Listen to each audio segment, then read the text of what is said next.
हरिओम.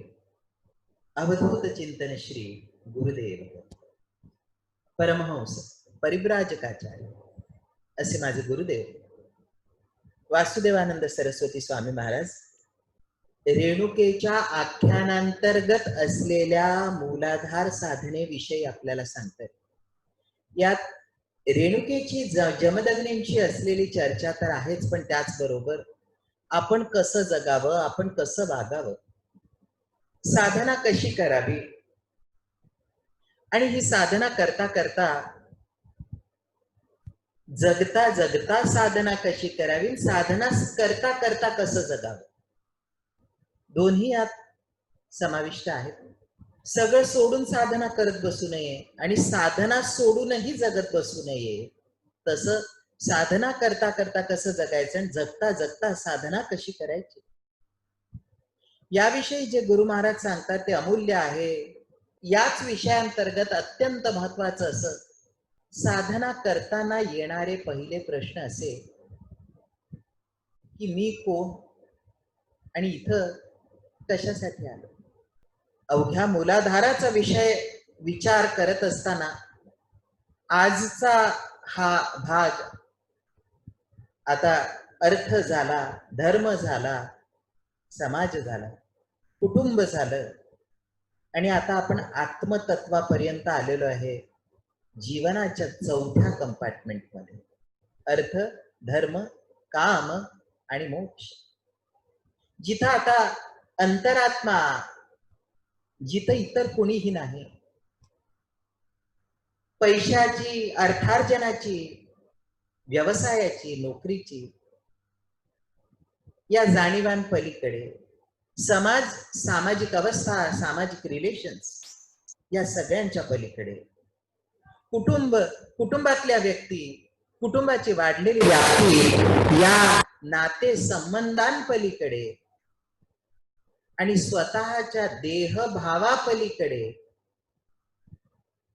जीवनातल्या या तीन कंपार्टमेंट्स मध्ये जगत असताना अर्थ, अर्थ, समाज, कुटुंब या तिन्ही कंपार्टमेंट्स मध्ये जगत असताना आपण देहधारी अवस्थेमध्ये जगत असतो. पण हे चौथं कंपार्टमेंट, ज्याला आपण आत्मिक कंपार्टमेंट असं म्हणतो, त्या आत्मिक कंपार्टमेंट मध्ये मात्र, त्या आत्मिक विभागात मात्र आता आपण व्यक्ती म्हणून जगत नसतो, तर आपण फक्त आत्मभाव घेऊन जगत असतो. अर्थार्जन करत असताना, आर्थिक कंपार्टमेंट मध्ये जगत असताना आपली नोकरी, व्यवसाय याच्याशी रिलेटेड असंख्य लोक आपल्या संपर्कात येत असतात आणि त्या सगळ्यांचे विचार आपल्या मनामध्ये असतात. समाजामध्ये या धर्माच्या कंपार्टमेंट मध्ये जगत असताना समाज, आपले समाजाशी असलेले नाते, सामाजिक विचार, इथनं आपण परत देहाचं नाव घेऊन त्या समाजाशी जोडलेले असतो. कुटुंबामध्ये आल्यानंतर पण ही माझी आई, हे माझे वडील, हे माझे बंधू भगिनी, हे माझे गुरुबंधू, असे एक अवघं कुटुंब, कुटुंब व्यवस्था आपण तिथं निर्माण केलेली असते आणि कुटुंबाच्या व्यक्तींसाठी आपण परत देहरूपानं जगत असतो. या सगळ्यांच्या पलीकडे मात्र असते ते चौथं, जे आपल्या जीवनाचा आत्मिक कंपार्टमेंट. आणि इथं आल्यानंतर मग नोकरी, व्यवसायाशी रिलेटेड असलेले लोक, समाजाशी रिलेटेड असलेले लोक, कुटुंबाशी रिलेटेड असलेले जन, हे कोणीही त्यांच्याशी आपलं काहीही नातं उरत नाही, उरतो फक्त आपण. आणि आता या चौथ्या भागात प्रवेश केल्यानंतर मग स्वतत्वाचा विचार इथं कुठेतरी प्रगट होतो. तो स्वतत्वाचा विचार प्रगट होत असताना परत लक्षात घ्या, त्या स्वतत्वाचा विचार प्रगट होत असताना आता माझा देह, मी आणि माझ्या देहाच्या पलीकडे या अवस्थेचा विचार खऱ्या अर्थानं जागा होतो. अर्थ, व्यवसायाशी रिलेटेड व्यक्ती, त्यांची जवळीक संपते, समाजाची जवळीक संपते, अगदी कुटुंबातल्या व्यक्ती त्यांच्याशीही आपली जवळीक थांबते आणि केवळ मी म्हणून तिथं मी उभा राहतो. इथं लक्षात घ्यायला पाहिजे की या चारही अवस्था आपण एकाच वेळेला जगत असतो. खरं पाहिलं तर आपलं जीवन, आपलं जीवन, आपलं जगणं, आपली साधना ही 4 चाकांची आहे, 2 पावलांची नाही. 4 व्हीलरच आहे आपली. एक चाक म्हणजे अर्थ, व्यवसाय, नोकरी, पैसा कमावणं. एक चाक म्हणजे सामाजिक जीवन, समाजासाठी काहीतरी करणे, कृतार्थ असणे. तिसरं चाक म्हणजे कुटुंब आणि चौथं चाक म्हणजे मी स्वतः. आणि इथं मी स्वतः असं म्हटल्यानंतर आता सगळी नाती संपतात, कारण ही सगळी नाती देहाला जोडलेली आहे. देह ठेवला की ही माझी बायको, ही माझी मुलं, ही माझी आई, हे माझे वडील, असं काहीही म्हणता येत नाही. देह आहे तोपर्यंत हे नाते संबंध आहेत. मग अर्थव्यवस्थेशी रिलेटेड लोक असू देत, समाज असू देत, कुटुंब असू देत, हे सगळं फक्त देहाचं अस्तित्व आहे तोपर्यंत आहेत. ज्या दिवशी देहाचं अस्तित्व संपलं त्या दिवशी हे सगळे नातेसंबंध संपले. मग नातेसंबंध फक्त एकच ठिकाणी उरतात, तुम्ही आणि तुमचे गुरु महाराज. पुन्हा गुरु का करायचा? गुरु का करायचा? गुरुकडनं दीक्षा का घ्यायची? तर बाबा रे, देह आहे तोपर्यंत बाकीचं सगळं आहे, नाते आहेत, संबंध आहेत. देह ठेवला आणि गुरु केलेला नसला की मग एकट्याने मार्ग क्रमायचा आहे. मग डोळे नाहीत, कान नाहीत, कुठलेही अवयव इंद्रिय नाहीत, मन नाही, बुद्धी नाही, मेंदू नाही.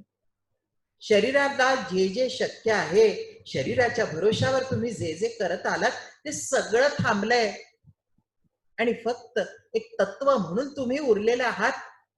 असं तत्व म्हणून देह सोडल्यानंतर या ब्रह्मांडाच्या प्रचंड पोकळीमध्ये जेव्हा आपण येऊन उभे राहतो, नुसती कल्पना करा की आता देहच नाही.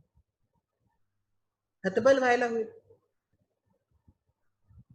खरं फार सुंदर अवस्था आहे, पण नुसता विचार केला तरी भीती वाटते की बापरे, हा देह ठेवून दिला आणि बाहेर आलो की सगळे नाते संबंध संपले, सगळे या जगाशी जे काय लागे बांधे होते ते सगळे संपले. पैसा संपला, अडका संपला, अडका ज्याच्यामुळे अडकतो तो अडका संपला, संपत्ती संपली, जे जे कमावलं ते काहीही बरोबर नेता येत नाही. अशा विरक्त अवस्थेमध्ये आलो आणि एकटं असून त्या आत्म्याला सुद्धा फ्रस्ट्रेशन येत. पण गुरु असला की देह ठेवल्यानंतर पण सद्गुरु, आपले गुरु महाराज देह रूपाने नव्हे पण गुरुतत्वाच्या रूपानं निरंतर आपल्या बरोबर आहेत. आणि देह ठेवल्यानंतर पण त्या सद्गुरूच, आपले गुरु महाराजच आपल्या आराध्यापर्यंतचा पुढला प्रवास, मग पुढे उरलेली साधना करण्यासाठी जन्म घ्यायचा, त्या आत्म्याला ठरवावं लागतं की मी कुठे जाऊ परत जन्माला. पण ते गुरुतत्व असलं की ते सांगतं बाबा आता असा जन्माला जा. ते देह ठेवल्यानंतर पण एकच तत्व पाठीशी उरतं, एकच नातं, एकच संबंध आपल्या बरोबर येतो, एकच नाळ जोडलेली असते देह ठेवल्यानंतर आणि ती म्हणजे सद्गुरूंची.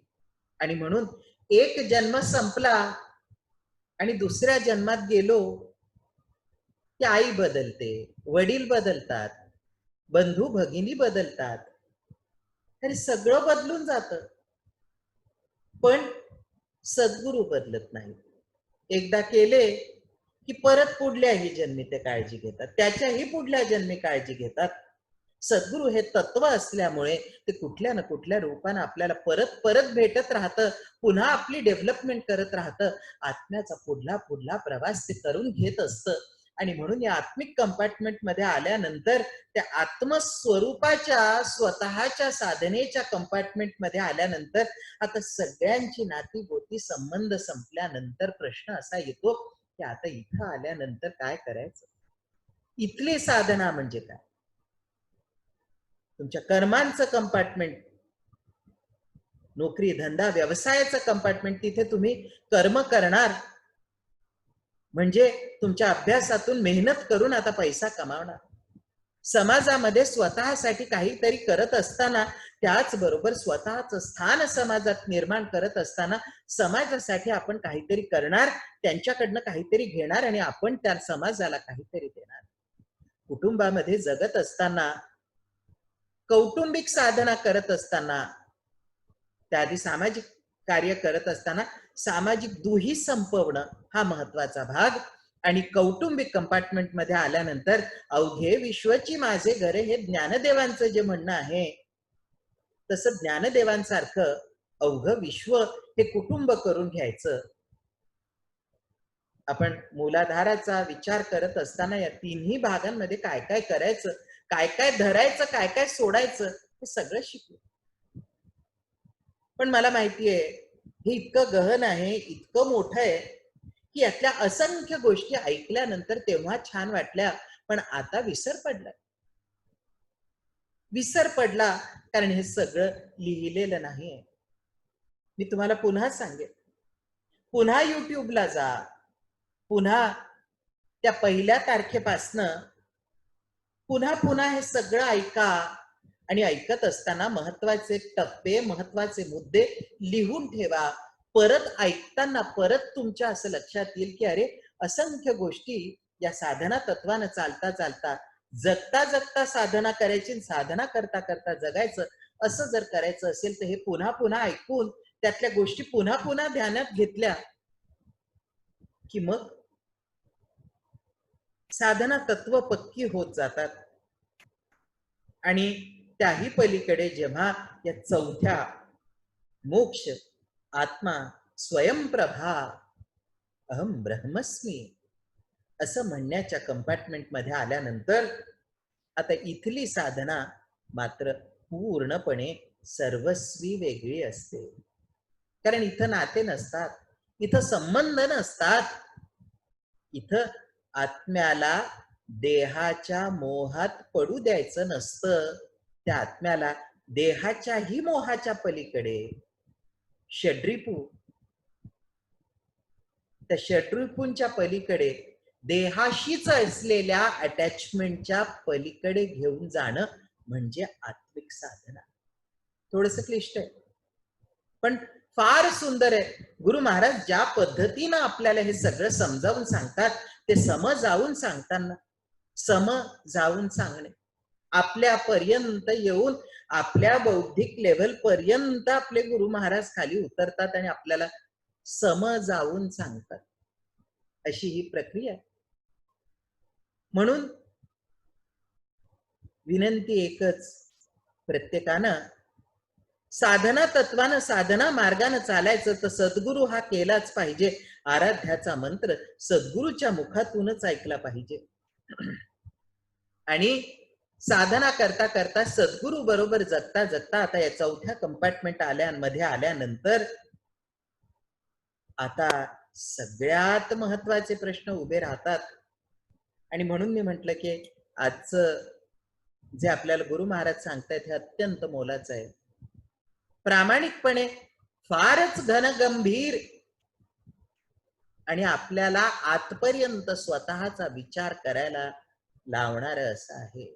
आणि म्हणून इथं आल्यानंतर आता सद्गुरु महाराज, गुरुदेव वासुदेवानंद सरस्वती स्वामी महाराज तथा दत्तप्रभू ते आपल्याला विचारतात, बाळ तू कोण? किती सुंदर अवस्था आहे बघा. आपलं वय 50, 60, 70, 80 असं कितीही मोठं झालं तरी ती गुरुमाऊली हाक मारते, बाळ किती बरं वाटतं की एवढा आत्मीयतेनं आपल्याला हाक मारणार कोणीतरी आहे. आणि देह ठेवून त्या देहाच्या बाहेर पण जेव्हा पडतो, अविचल मनस्थिती झालेली असते. कारण देहातून बाहेर निघतो, आता काय करायचं माहिती नसतं, त्या देहात जवळ थांबून आपण घुटमळत असतो. आणि तेव्हा हळूच कान नसलेल्या तत्वाला आवाज येतो, बाळ. आणि मग कळतं, अरे हे तर माझे गुरु महाराज आहेत. बुद्धी नसते, मेंदू नसतो, पण जाणीव जरूर होते की आहेत गुरु महाराज आहेत. आणि गुरु महाराज बाळ अशी हाक मारणारे गुरु महाराज आहेत म्हटल्याबरोबर मनाची सगळी चिंता व्यथा सगळं संपून जातं आणि आत्मा निर्धास्त होतो देहातून बाहेर पडल्यावर. आहेत आहेत माझे गुरु महाराज आहेत, आता मला कशाची भीती नाही. ते सांगतील तिथं जायचं, ते सांगतील तसं जायचं. देहभावानं तर माझं संरक्षण आतापर्यंत ते करत आलेच आहेत, पण आता या आत्मतत्वाचं संरक्षण करणारा माझा बाप, माझी आई, माझा सद्गुरु हा देह ठेवल्यावर पण आहे, ही भावना प्रचंड पाठबळ देणारी असते. आपण देह ठेवतो तेव्हा आपल्या यातना आपल्याला माहिती असतात, पण आपल्याला देह सोडून त्यातनं अलगत बाहेर पडण्यासाठी पण गुरुमाऊली हात देत असते, हे विसरायचं नाही. शेवटची अवस्था येते देहाची, आपण आपल्या आराध्याचं नाव घेत हो अशी अवस्था तर यायलाच पाहिजे. गुरु महाराज एवढा तर आशीर्वाद नक्कीच द्या की ज्या दिवशी ज्या वेळेला देह ठेवण्याची वेळ येईल तेव्हा माझ्या आराध्याचं, माझ्या सद्गुरूचं मला सतत स्मरण असावं, चिंतन कोणाचं असावं तर माझ्या आराध्याचं आणि माझ्या सद्गुरूचं असावं. सतत नाम घोष मनात तयार असावा. या भवाची चिंता करता करता देह ठेवण्याची वेळ येऊ नये, तर भव विसरून भाव अवस्थेमध्ये देह ठेवण्याची वेळ यावी. सद्गुरुनाथ महाराज अहो जन्मभर तुमचं नाव, माझ्या आराध्याचं नाव घेतलं असेल तर एवढीच कृपा करा, देह ठेवायच्या वेळेला हात जरूर धरा, सोडू नका हो महाराज, हात धरून ठेवा. मी अज्ञानी अजाण, मला माहिती नाही देह ठेवल्यावर कुठं जायचंय, पण महाराज हात धरा बरं का. आई सगळं सुटेल, तू हात सोडू नकोस, हात धरून ठेव. नेताना अलगद बाहेर काढ आणि हृदयाशी कवटाळून धर. ही प्रार्थना आपल्या सद्गुरु महाराजांची करायची. तर प्रार्थना काय करायची आई, देह ठेवल्यावर पण असं हृदयाशी कवटाळून धर ग, एकटं नको सोडू लेकराला. एवढंच आपल्या सद्गुरु महाराजांना मागायचं. आणि एवढंच मागत असताना प्रश्न तिथंच येऊन थांबतो, कारण आता देह धारण केलेला आहे, देह धारण केलाय, जन्म घेतला आहे, म्हणजे जन्माला काहीतरी प्रयोजन आहे. म्हणून गुरु माऊलीने सांगितलं, बाळ जा परत जन्म घे, परत 9 महिन्यांचा गर्भवास भोग, परत या भूतलावर जन्म घे, परत कार्य कर, साधना कर, मार्गस्थ हो, आणि परत साधना मार्गाने पुढं पुढं माझ्या माग चालत ये, आपण आणखीन पुढे जाऊ. हाक अंतर हृदयातून मारायची की आता मला गुरु हवा आहे, आणि एक साध फोन करून घालायची, बोलायचं की मला आता तुमचा हात धरायचा आहे. आणि त्या गुरु माऊलीचा हात धरून पुढे चालताना आता गुरु महाराज पहिला प्रश्न काय विचारतात ऐका. बाळ जन्माला आलायस, जगतोयस, जगता जगता आता एक साधासा प्रश्न रे बाळा, तू कोण आहेस आणि कशासाठी आलायस रे. तुला पाठवताना ठरलं होतं, तुझं माझं ठरलं होतं की येताना कशासाठी ये. आठवण करून देण्याचं काम बाळ माझं आहे, पण चालायचं पुढे तुला आहे. तुलाच पहिलं उत्तर द्यायचंय, बाळ तू कोण आहेस. मला जेव्हा माझ्या गुरु महाराजांनी हा प्रश्न विचारला, तेव्हा त्यांनी प्रश्न विचारला आणि थांबून गेले, उत्तर दिलं नाही. म्हणाले, बाळ, तुझा तू विचार कर. आणि मग विचारांचा काहूर, विचारांचा कल्लोळ, वादळ, सुनामी मनात आलेली. मी कोण आहे? मी मी मी राहुल. देह ठेवल्यावर पुन्हा मी राहुल असणार आहे? नाही माहिती गुरु महाराज. मग तू कोण आहेस? गुरु महाराज, मी आत्मा आहे. आत्मा आहे म्हटल्याबरोबर एक दिवस गुरु महाराज आले, म्हणाले, बाळ, लोकांना दाखवायची सवय लागता लागता स्वतःलाच फसवायला लागलायस. मी आत्मा आहे, मी चिरंतन आहे, मी या ब्रह्मचैतन्याचा भाग आहे, अहम ब्रह्मस्मी म्हणत असताना अशा काहीतरी मोठ्या मोठ्या वल्गनांमध्ये स्वतःला हरवून बसतोयस. पण तुला तू कोण आहेस हे सांगण्या पलीकडे तुझ्या अंतर हृदयाला पटेल असं काहीतरी कळलंय का? बरोबर, तू आत्मा आहेस. मग मग काय सांगायचं गुरु महाराजांना? आत्मा आहे. मग त्यांनी मग असं विचारल्यानंतर पुन्हा धडकी भरते. गुरु महाराज, म्हटलं मी आत्मा आहे कारण माझी झेपच तेवढीच होती. अहो, तेवढंच सुचलं म्हणून तुम्हाला तेवढंच सांगितलं. मनातल्या मनात गुरु महाराजांजवळ बोलू शकत नाही. माऊली, गुरु कशासाठी केलं? तुम्ही मला शिष्य का केलं? अहो, उत्तर आलं असतं तर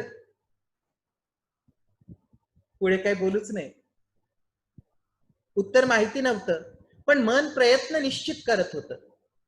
मी आत्मा आहे, या ब्रह्मचैतन्याचा भाग आहे. या ब्रह्मचैतन्यानं स्वतः मधनं मला असं बाहेर काढलं, पाठवलं का? कशासाठी? जन्म घेतला, शाळेत गेलो, शिकलो,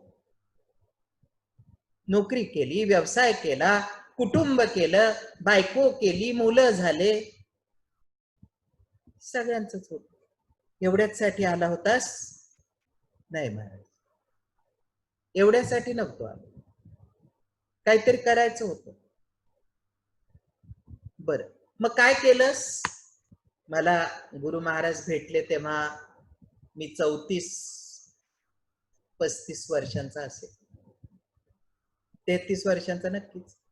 एवढे 35 वर्ष घोडा झाला असं नाही म्हणाले, आपलं आपण समजून घ्यायचं. एवढे 35 वर्ष काय केलंस? महाराज, अभ्यास केला, शिकलो, नोकरी केली, व्यवसाय केला, पैसा कमवला, कुटुंब केलं, आईवर प्रेम केलं, माझ्या जगदंबेवर प्रेम केलं, पूजा केली, स्तोत्र म्हटली. बरं, मग गुरु महाराजांनी प्रश्न विचारला, बाळ, देहानं 35 वर्षांचा झालास, तुझा आत्मा किती वर्षांचा झाला रे? नाही, म्हणजे तू आत्मा आहेस असं म्हणाला म्हणून विचारलं. अगदी माझे गुरु महाराज जेव्हा बोलतात, सांगतात, माझ्या गुरु माऊली सारखी तर माऊलीच नाही. इतकी शांत, इतकी प्रेमळ की त्या माझ्या गुरु माऊलीच्या पायाशी जरी बसलं ना, मला आठवतं एकदा मी मुंबईला होतो, खूप अस्वस्थ होतो, एकटा होतो.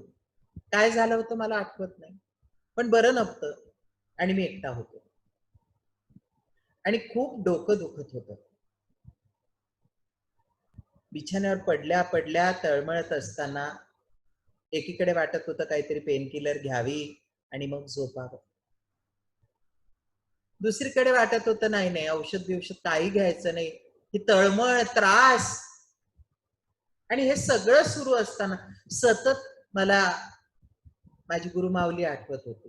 महाराज, आणि एवढी तळमळ काही सुचत नव्हतं, एवढी तळमळ. असं वाटायला लागलं, गुरु महाराज तुमच्या मांडीत क्षणभर डोकं ठेवलं तर किती शांत वाटेल,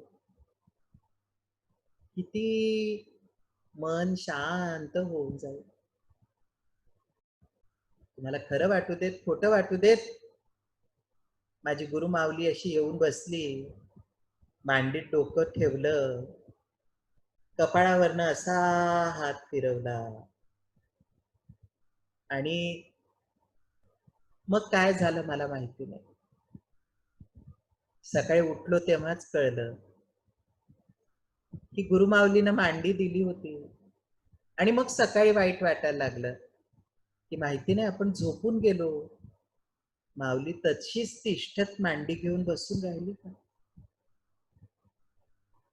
पण इतकी प्रेमळ असलेली गुरु माऊली अत्यंत शांतपणे मला प्रत्येक गोष्ट समजावून सांगते. आपली योग्यताच काय. माझे गुरु महाराज ज्ञानाचा सागर असतील तर मला असं वाटतं की त्यांच्या पायाच्या अंगठ्याच्या बरोबरीचे सुद्धा आपलं अस्तित्व नसेल.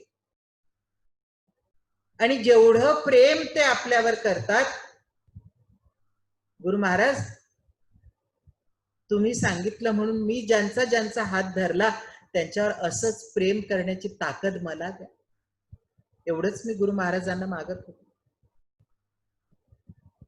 त्या गुरु माऊलीनं मला समजावून सांगताना, मला साधनेविषयी सांगताना साधं साधं विचारलं, बाळ तू कोण आणि कशासाठी आलास, कोण आणि कशासाठी आला आहेस याचा मनाची खूप तगमग झाली. उत्तर शोधण्याचा प्रयत्न केला, उत्तर नीट कळत नाही आहे आणि आपली संभ्रमावस्था आहे हे लक्षात आल्यानंतर गुरु माऊलीच्या चरणी मस्तक ठेवलं आणि गुरु माऊलीला सांगितलं, आई आता माझ्या बुद्धीची झेप, या देहाच्या बुद्धीची झेप या पलीकडे जात नाही. माऊली तूच समजावून सांग, मी कोण, मी कशासाठी आलो. कशासाठी आलोय हा तर पुढचा भाग. आत्मतत्व निरंतर आहे हे तर माहिती आहे, पण नुसता आत्मा म्हणून जन्म घेतलेला नाही. जन्म घेतलाय तर देह आला, देह आला म्हणजे कर्तव्य आली, कर्तव्य आली म्हणजे 4 कंपार्टमेंट्स मध्ये जगणं आलं. आणि गुरु माऊली सांगतेच ते, बाळ हे बघ तू कोण आहेस असा जर तुला विचार करायचा असेल तर आता फक्त तुझा देहभाव आणि तुझा आत्मभाव याच्यात पहिल्यांदा एकरूपता होऊ दे. तू जे स्वतःचा देह म्हणून वेगळा आणि आत्मा म्हणून वेगळा विचार करतो आहेस, हा पहिले थांबव. आणि तुझा आत्मा या देहाच्या ठिकाणी वास्तव्याला आलेला आहे म्हणून आत्म्याला देहरूप प्राप्त झालेला आहे याचा विसर पडू देऊ नकोस. आता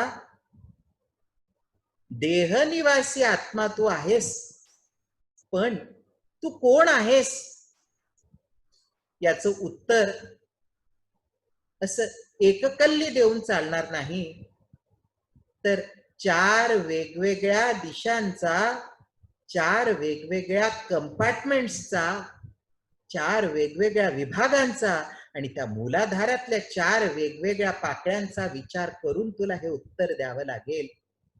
या प्रत्येक पाकळीवर जाऊन थांबायचं आणि मग उत्तर द्यायचं. बाळ कोण आहे, जा मूलाधाराच्या पहिल्या पाकळीवर जा, आर्थिक कंपार्टमेंटच्या पाकळीवर जा. अर्थ, व्यवसाय, पैसा कमावणं, नोकरी हे जिथे तू करतो आहेस त्या कंपार्टमेंट मध्ये जा आणि तिथे जाऊन उत्तर दे, तू कोण आहेस. हे सगळं बोलताना सोपं जरी वाटत असलं, उलगड करून दाखवताना जरी मनाला कळत असलं, तरी तिथं जाऊन उत्तर देणं हे प्रचंड कठीण आहे. सहज असं मनाला आलं ते ठोकून दिलं उत्तर आणि अहो मला सगळंच कळलं, अशा आविर्भावात काहीच करू नका. शांतपणे विचार करायला शिका. असे एका दिवसात अवघं जीवन कळलं, गुरुमाऊलीची गरजच नसते. म्हणून असं म्हणूच नका की मला सगळं कळलं ना हो, मला आलं. माऊलीला नेहमी सांगा, माऊली मला एवढंच आलं, याच्या पुढचं तू सांग. कारण मला सगळंच आलं म्हटलं तर गुरुमाऊली म्हणेल चल बाबा तू फार शहाणा आहेस, चल तू. शहाणपण आपल्यात आलं की आपण गुरु महाराजांपेक्षा जास्त शहाणे झाल्याचा भाव आपल्याला येत जातो. आणि हा शहाणपणाचा अहंकार मग तुमच्या साधना मार्गातला सगळ्यात मोठा अडसर ठरतो. म्हणून मला आलं असं कधीच म्हणू नका. म्हणायचं काय तर गुरुमाऊली तू सांगितला तसा विचार केला ग बाई, पण इतकंच कळलं, पुढे तू सांग. म्हणून पहिल्या पाकळीवर यायचं मूलाधाराच्या. आणि अर्थ व्यवसाय विहित कर्म ज्याला भगवान श्रीकृष्णाने म्हटलं, त्या विहित कर्मांच्या पातळीवर यायचं आणि तिथं जाऊन विचार करायचा, मी कोण? या आर्थिक कंपार्टमेंट मध्ये मी कोण आणि मी कोण याचा विचार करून ते उत्तर लिहिण्याचा प्रयत्न करायचा. ही एक्सरसाइज तुम्हाला प्रत्येकाला निश्चितच करायची आहे. जोपर्यंत तुम्ही ही एक्सरसाइज करणार नाही, हा अभ्यास करणार नाही, या प्रश्नांची उत्तर स्वतःकडे लिहून काढणार नाही, तोपर्यंत पुढला प्रवास होणं शक्य नाही. म्हणून पहिल्यांदा आर्थिक कंपार्टमेंटच्या पहिल्या मूलाधाराच्या पातळीवर जायचं आणि तिथं स्वतःला प्रश्न विचारायचा, बाळ तू कोण आणि कशासाठी आलायस रे बाबा? नेमकं उत्तर देता आलं पाहिजे. नेमकं उत्तर याच गोष्टींचं देता येत नसेल तर त्याचा अर्थ असा आहे की आपण कुठंतरी चुकतो आहोत, काहीतरी चुकतं आहे आणि मोठी संभ्रमावस्था आहे. आणि मग पहिल्या पातळीवर विहित कर्मांच्या सिद्धांतांच्या कर्मयोगाच्या पातळीवरती उभं राहायचं आणि स्वतःला प्रश्न विचारायचा, तू कोण? कशासाठी आलायस? ही प्रश्न आणि उत्तर लिहून झाली की मग मूलाधारातल्या दुसऱ्या पातळीवर जायचं, धर्म समाज. आणि त्या समाजाच्या पातळीवर गेल्यानंतर तिथं पुन्हा स्वतःला तू प्रश्न विचारायचा आणि समाजाच्या दृष्टीनं आता उत्तर द्यायचं, तू कोण आणि या समाजात कशासाठी आलायस? ही उत्तरे लिहून झाली की मग तिसऱ्या पातळीवरती यायचं, कुटुंबाच्या. कुटुंबाच्या पातळीत आलं की पुन्हा प्रश्न विचारायचा, तू कोण? आता बघा, मी एकच कुटुंबाच्याच पातळीवरच तुम्हाला उत्तर देतो की कुटुंबात आलं आणि आई घेतली, तू कोण? मी लेकरू. कुणाचं? या माझ्या आईचं. कशासाठी आलेस? माझ्या आईला खूप प्रेम द्यायला, इतकं प्रेम द्यायला की तिला जवळ घेतल्यानंतर ती देहरूपात असू देत नसू देत, मी तिचा असल्याचं तिला भरभरून प्रेम दिल्याचं आणि तिच्यावर प्रेम केल्याचा अभिमान तिला वाटावा असं वागण्यासाठी मी इथं आलोय. मग बाबा, वडील ज्यांनी जन्माला घातलं, मोठं केलं. कशासाठी आलेस? बाबा कोण रे? बाबांचा मुलगा. त्यांचं नाव लावत आलो इतकी वर्ष. त्यांच्या नावाला मोठेपण देण्यासाठी, त्यांच्यावर प्रेम करण्यासाठी. मग बायको, मग मुलं, बहीण, भाऊ, मग घरातली प्रत्येक व्यक्ती तिथे येत जाते. आणि घरातली प्रत्येक व्यक्ती आली, सासू येते, सासरे येतात. तुम्ही स्त्री असा, पुरुष असा, आणि प्रत्येकासाठी तुमचं काहीतरी कर्तृत्व तिथं निश्चित मांडलेलं असतच. तू कोण? सासूची सून. कशासाठी आलीस? बघा, जसजशी या विचारांची विगतवारी होत जाते तसतस हे अवघ जीवनाचं पुस्तक लिहावं इतकं सुंदर हे प्रकरण तुम्हाला स्वतःच्या बाबतीत लिहिता आलं पाहिजे. पण ते लिहित असताना मनाची एकवाक्यता होणं, यासाठी गुरु महाराजांचे आशीर्वाद हवेत. आणि आर्थिक, सामाजिक, कौटुंबिक या पाकळ्यांवरती मी कोण आणि कशासाठी आलो आहे याची उत्तर देऊन झाल्यानंतर मग चौथ्या पाकळीवर पोहोचल्यानंतर मग गुरु महाराज म्हणतात, बाळ आता इथं रे तू कोण? आत्मा की राहुल? आत्मा नव्हे. आता या क्षणी जोपर्यंत देह आहे आणि देहरूपाने कार्य साधना करण्याची ताकद या देहाला, त्या आत्म्याच्या वास्तव्याला तुझ्या आराध्यानं दिली आहे, तोपर्यंत तू राहुल आहेस. देह ठेवला की मग तू आत्मतत्व आहेस. पण आता परमेश्वर कृपेनं जे भगवंतानं भगवद्गीता सांगण्यासाठी धारण केलं असा देह बाळा तुला मिळालेला आहे. त्याच्याबरोबर गुरुकृपेनं योग्य बुद्धिमत्ता आहे, विचार करण्याची क्षमता तुझ्या अंगी दिलेली आहे. आणि या सगळ्या गोष्टींमधनं साधना करताना आता मी राहुल या आत्म्याचं निवासस्थान आणि माझ्या आत्म्यानं माझ्या देहरूपानं जन्म घेतलेला आहे. तो कशासाठी?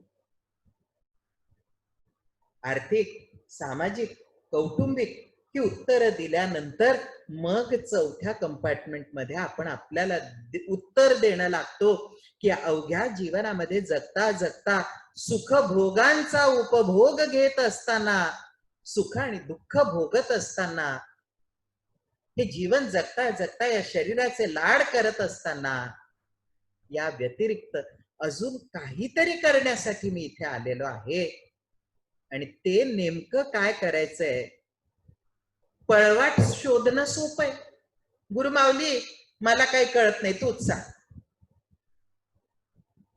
तो दंडा धरलेला आहे ना हातामध्ये, दिसतोय का महाराजांच्या? मग आता तो झोडपण्यासाठी असतो. झोडपून झोडपून मी पण संपवण्यासाठी तो दंडा असतो गुरु महाराजांच्या हातातला. मी अरे कसलं काय तुला समजत नाही? काय मी सांगायचं? पहिले विचार कर, तू कशासाठी आलायस. आणि एक महत्वाचा विचार, एक महत्वाचा प्रश्न,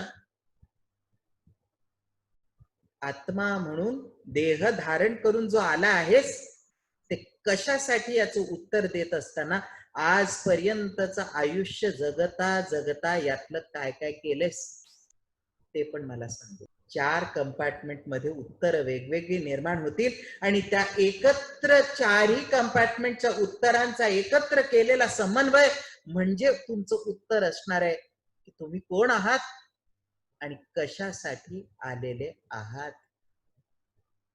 परवा शनिवारी आपण भेटणार आहोत. मी कोण आणि कशासाठी आलोय याविषयी पुढे बोलण्यासाठी. पण त्याआधी तुम्हाला आज रात्री, उद्या सकाळी, उद्या परवा 2 दिवसांचा अवधी आहे. या 2 दिवसांमध्ये लिहून काढायचं आहे. या 4ही कंपार्टमेंट्स मध्ये मी कोण आणि कशासाठी आलोय. अहंकार स्पर्शू देऊ नका. मला काहीच समजत नाही असंही म्हणू नका. गुरु माऊली तूच सांग असं तर अजिबात म्हणू नका. जेवढं कळतं आहे, ज्या अवस्थेला पोचलेलो आहे, जिथपर्यंत पोचलेलो आहे तिथपर्यंतच तरी लिहून काढायचंच आहे. आणि जिथं लिहिता येणार नाही तिथं एक ठिपका न देता 3 ठिपके द्यायचे. एक पूर्ण विराम आणि 2 गुरु महाराजांची पावलं. महाराज पुढं तुम्हीच निवेदन करा. अवधूत चिंतन श्री गुरुदेव दत्त परमहंस परिव्राजकाचार्य श्रीमद वासुदेवानंद सरस्वती स्वामी महाराज की जय.